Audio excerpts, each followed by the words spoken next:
with a recap of what was day 3 in the trial of Sean Diddy Combs. Once again, the prosecution's star witness, Cassie Ventura, was on the stand, and her testimony was both graphic and disturbing. Obtained by CNN appears to show the music mogul assaulting his then-girlfriend, Cassie Ventura, at a hotel in 2016. In the video, Combs can be seen striking and kicking Ventura as she tried to leave. I have the video right in front of me. One person who was always anti-Diddy and was always speaking about Diddy as a problematic person was 50 Cent. He would do a lot of foul shit. Like, behind the scenes, he would do some foul shit. Like, But I also didn't participate. I also didn't go to those parties. Yeah. Puffy was playing with your booty in Miami. The moment Diddy saw 50 Cent walk into that courtroom, his entire body went stiff with panic.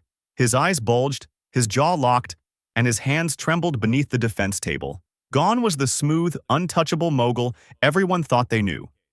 This was a man unraveling.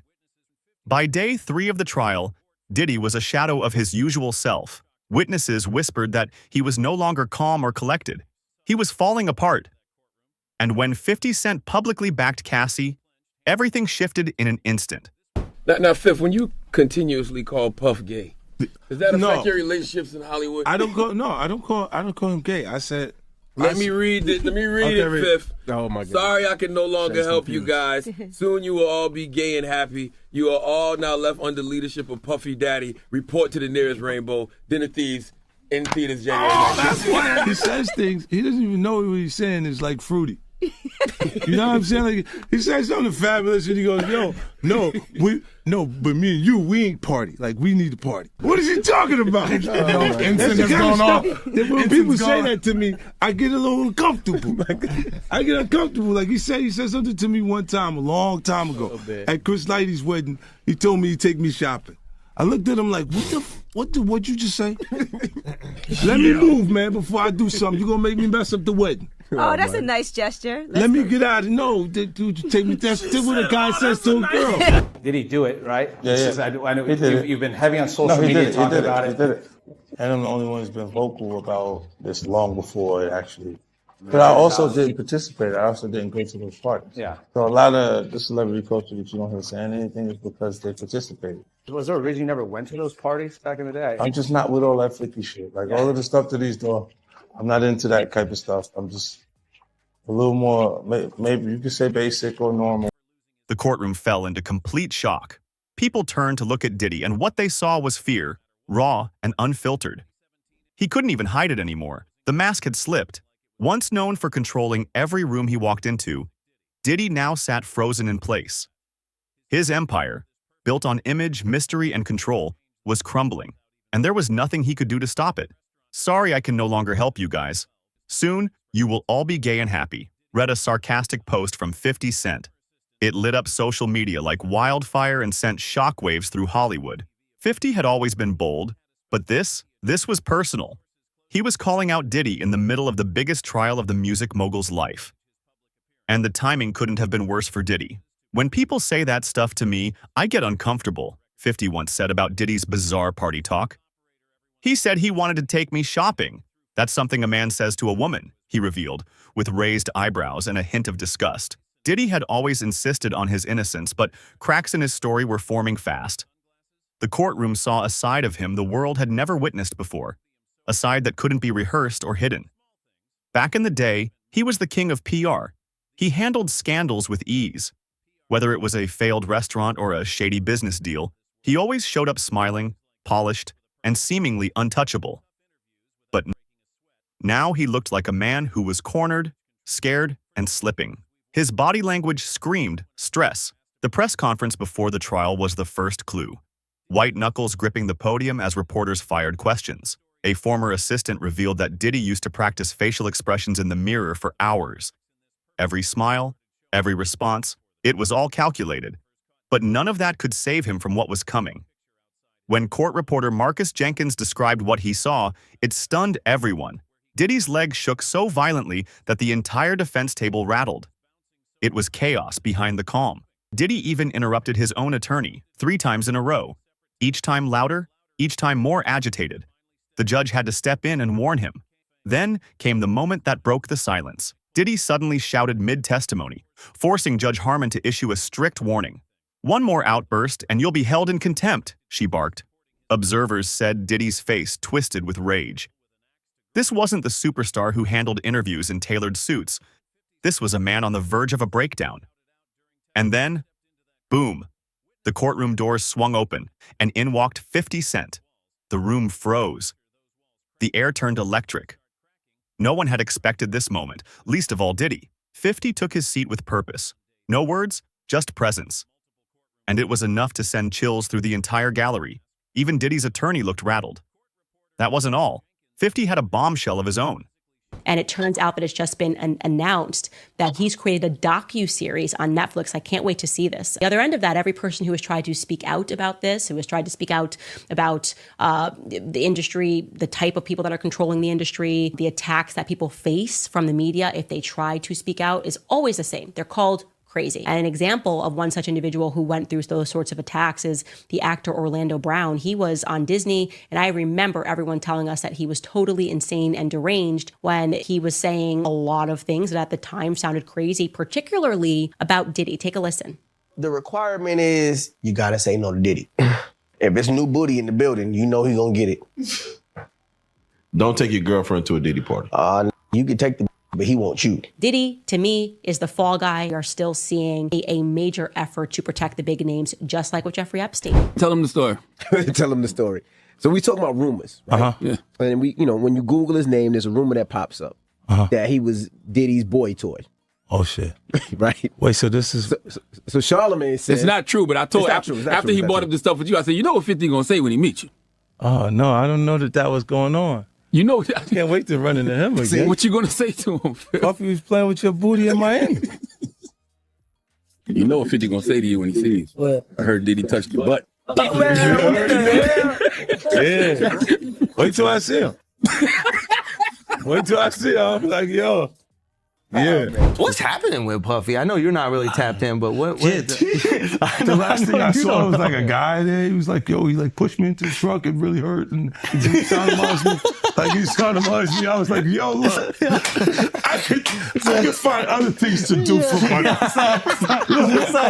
Did you see Outside the courthouse, he announced he was personally funding Cassie's legal team. "This is about right and wrong," he told reporters. Diddy slammed his fist on the defense table. The water glass tipped. Court officers moved in, sensing the threat. His lawyer whispered frantically in his ear. Inside that courtroom, the balance of power had officially shifted. For the first time, Diddy wasn't the king. He was the defendant, crumbling under pressure. The prosecution didn't stop there. They introduced new footage. Evidence from Diddy's Miami mansion. Video that showed him shaking Cassie and pushing her to the ground. Allegedly shows Combs assaulting then-girlfriend Cassie Ventura in a hallway. Gasps filled the courtroom. Diddy stood so fast his chair flipped. "That's not what happened," he shouted, eyes wide with panic. The judge ordered him to sit. His attorney tried to calm him, but it was no use. Diddy was losing control right in front of the jury. Just the day before, he had sworn under oath that he had never laid a hand on Ms. Ventura. He said, "There is no video because nothing happened." But now, with the footage playing, those words came back to haunt him. Jurors stared, scribbling in their notepads. The perfect mask was shattered. Cassie didn't flinch. She remained strong and steady, her testimony growing more powerful as Diddy unraveled. It was a complete reversal of power. 50 Cent watched from the back row, arms folded, wearing a knowing smirk. He was exactly where he wanted to be, watching it all fall apart. And then came another twist. Cassie testified that Diddy once locked her in a bedroom for 2 days after seeing her speak to another music exec. The courtroom held its breath. Diddy erupted again. "That's all lies," he screamed, pointing at Cassie. "You know what you did," he added, his voice shaking with fury. Security swarmed in. Officers blocked his path, and the judge thundered with her gavel. "Mr. Combs, control yourself or be held in contempt," she warned with steel in her voice. Even with chaos erupting around her, Cassie sat tall. She took a sip of water, glanced at the jury, and calmly kept telling her story. She was unstoppable now. As Cassie continued her powerful testimony, the energy in the room completely shifted. Everyone could feel it. She wasn't just telling her truth, she was reclaiming the power that Diddy once held over her. he would do a lot of foul shit. Like behind the scenes, he would do some foul shit, like hating on, like doing things with people I'd done business with that he done business with. He would say shit that I was like, he said that to you? Right. I was like, yeah, it's all right. You know what I'm saying? Like, you know, and niggas don't know what they like till they see somebody with it. So they want the girls after you're done with them and shit. Yeah, leftovers. Yeah. You take your leftovers. A lot of niggas have my leftovers. Cassie was not offended by what I was offended by. This is wow, they found Kendrick and Wifey. That's you know, that's obviously doing shopping. They got the same outfit. Yeah, it's true. In public. Yeah, that's a nice shirt. That's a nice shirt. All right, so when he said the shopping line in real life, what did you say? I said, let me get away from him.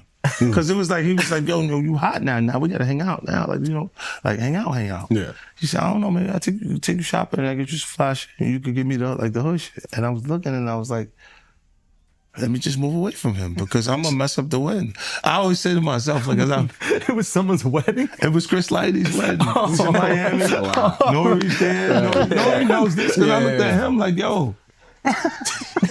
Reporters typed furiously, court artists sketched every expression, and jurors leaned in, visibly moved. Diddy, meanwhile, had sunk low into his chair, visibly sweating and barely able to keep eye contact with anyone. Even the judge looked shaken by the emotional gravity of Cassie's story. A woman once silenced by fear was now turning that courtroom into her stage, and Diddy could do nothing to stop it. Her voice didn't waver as she described how Diddy threatened to destroy her if she ever left him. He said he made me, she testified, and he could break me just as easily.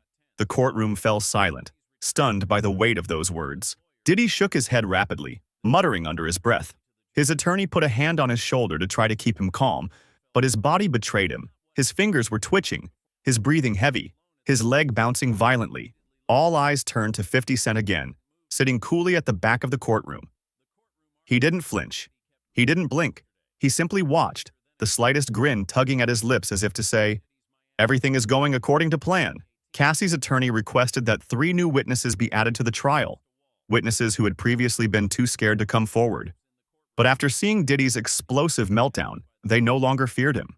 Live from the Southern District Court in New York, Manhattan woke to a tense electric atmosphere this morning. A biting wind swept across the steps of the Southern District Courthouse, where a swelling crowd gathered in breathless anticipation. Reporters jostled for position, cameras flashing like a storm about to break.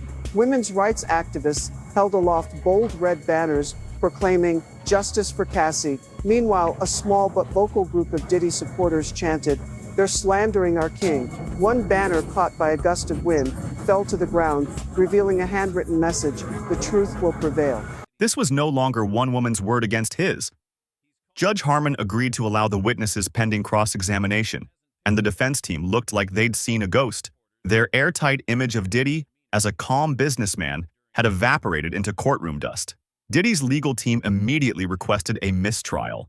They claimed 50 Cent's presence had poisoned the atmosphere and caused Diddy emotional distress. But the judge wasn't having it. Mr. Combs is responsible for his own conduct in this courtroom, Judge Harmon ruled sternly. This motion is denied. The courtroom erupted with murmurs as Diddy's last lifeline snapped in half. The very next morning, the prosecution came out swinging with more footage, another camera angle from the same hallway incident. This one showed Diddy pacing back and forth after the assault, holding his phone, appearing to text someone while Cassie remained on the floor. The footage was grainy, but the impact was crystal clear. Cassie looked terrified, and Diddy looked like a man completely unbothered. It sent chills through the courtroom. Cassie's team pointed out that Diddy had denied even being in that hallway. That lie, caught on tape, devastated his credibility in front of the jury. His PR team scrambled to spin it, telling the media that Diddy was simply animated and passionate, not abusive. But the damage was done. Those videos didn't lie. Meanwhile, 50 Cent kept applying pressure online. I feel like all these years, you've been the only one calling this out. I look like I've been the crazy guy for a long time. They said that you're a hater. They said you're crazy. You do this, yeah, and now everybody's complaining. My ass is hurting. There's all this shit that's coming. 50, you can't make jokes about it. No. The internet might come for you, bro. All I'm saying is it might come for you. You see it now. All of these complaints. People were damn, they were and pillaged. This was what was going on, right? And what do I get for the? I went through years of a hater. You're a hater. You want this and that. I'm just watching. Like I look at things and go, when you see the new lawsuit coming with Jay, the part with Jay, I go, oh shoot, like. Then I think about it, I go, that had to be there. So when I was saying that he was missing, he just wasn't actively being out there because they was dealing with that. Wait, do you think there's truth to the Jay thing? There's no way. Know. Like that, look, you know, so, like if you say, I have this thing where I'm conflicted when it takes you 20 years to remember something happened to you. Yeah. Okay. I don't know. I go, oh, so 10 years, 20 years later, that comes back. And it's like all of Puff's problems are coming from the ministers touching little boys. What you mean? The laws are the way they are because because of the priests. The priests touching little boys. Oh. He posted side-by-side images of Diddy denying the abuse and the hallway video playing on courtroom monitors. His caption, "What's done in the dark always comes to light." The post racked up millions of views in hours and sent fans and celebrities into a frenzy. Hashtags like #Believe Cassie and #Diddy trial started trending worldwide. Hollywood was finally cracking. Celebrities who once praised Diddy began quietly backing away. Justin Bieber unfollowed him on Instagram and deleted all their old collab photos. Mary J. Blige, once one of Diddy's closest allies, did the same. So did Usher and Pharrell. Even Drake, who usually avoids drama, posted a cryptic message. The truth doesn't flinch. Cassie wasn't alone anymore.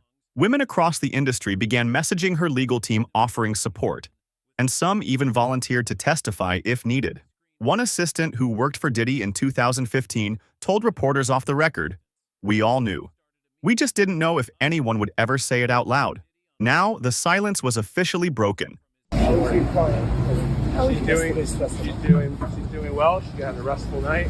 She's ready for cross-examination, and we're very confident that she's going to do perfectly. Thank you. All right, thank you. Behind closed doors, Diddy's team was in total crisis mode.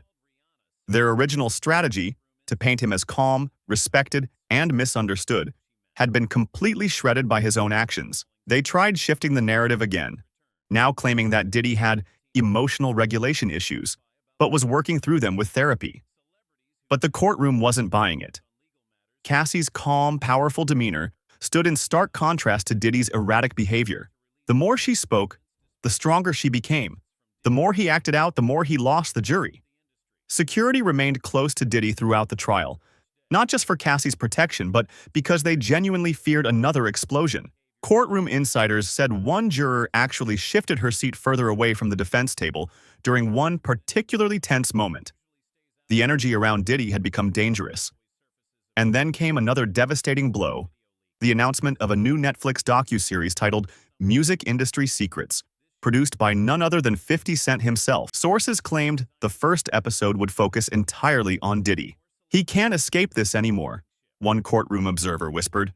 "The walls are closing in, and 50 just lit the match." How much is this guy trying to get? I don't know. Like it's a simple suit situation, but it's like 20 mil. I can say it. You still have to black his face out. You still have to mimic his voice because he's like. But his voice wasn't even that different. And a little deeper. I was like almost like, no, that's you, young buck. Yo, I almost felt like it was him. I almost knew who it was. You know what I mean? I was like, nah. You heard what he just said, right? He's like, yo, certain things they let it go by because it's Puff. Like they would look, like he would say stuff, and it's like he wasn't like in the closet, he was like in the hallway. Now you see so much shit that you go, wait. No, this was visible. He was in the hallway. We saw the video. You see that video. It comes out later. You're like, that's not the closet. That's the hallway. He didn't give a fuck. Like you could tell that he was already. Nah, New Yorkers know. Because when Fab, he was like, "Yo, Fab, we ain't party. Fab was like, "Nah, we partying tonight." He's like, no, like, but he didn't party. Yeah.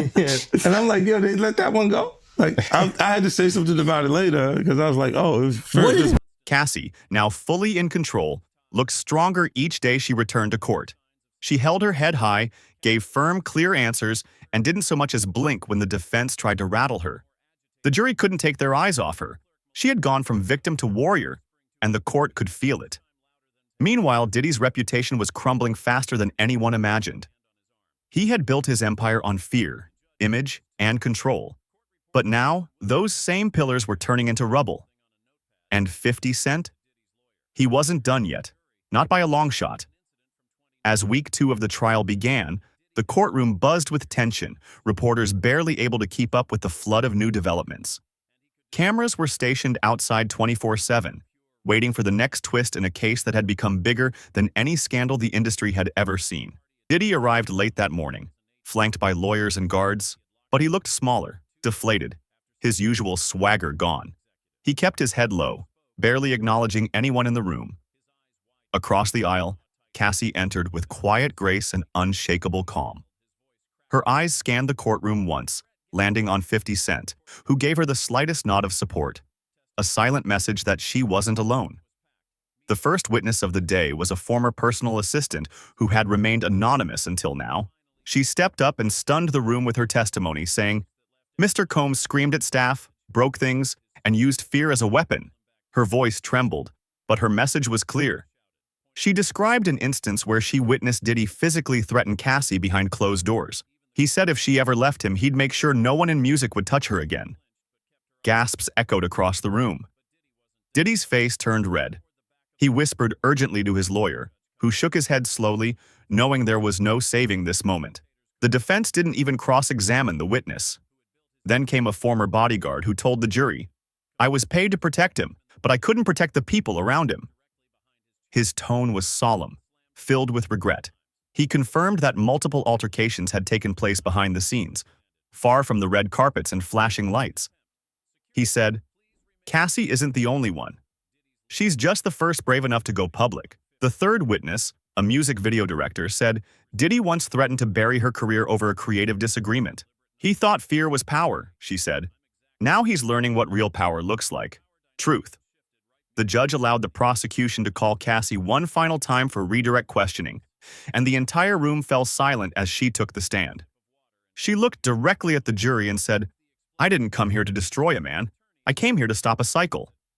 Her words were soft but struck like thunder. One juror wiped away a tear. Another nodded slowly. Cassie was no longer just a plaintiff. She had become a symbol for others who were afraid to speak. As she left the stand, Diddy wouldn't even look at her. His hands trembled slightly as he picked up a pen and set it down again, unable to escape the weight of everything collapsing around him. During closing arguments, the prosecution didn't rely on flash or drama. They let the facts and footage speak for themselves. You saw the tape. You saw the outbursts. You saw who he really is when he thinks no one's watching.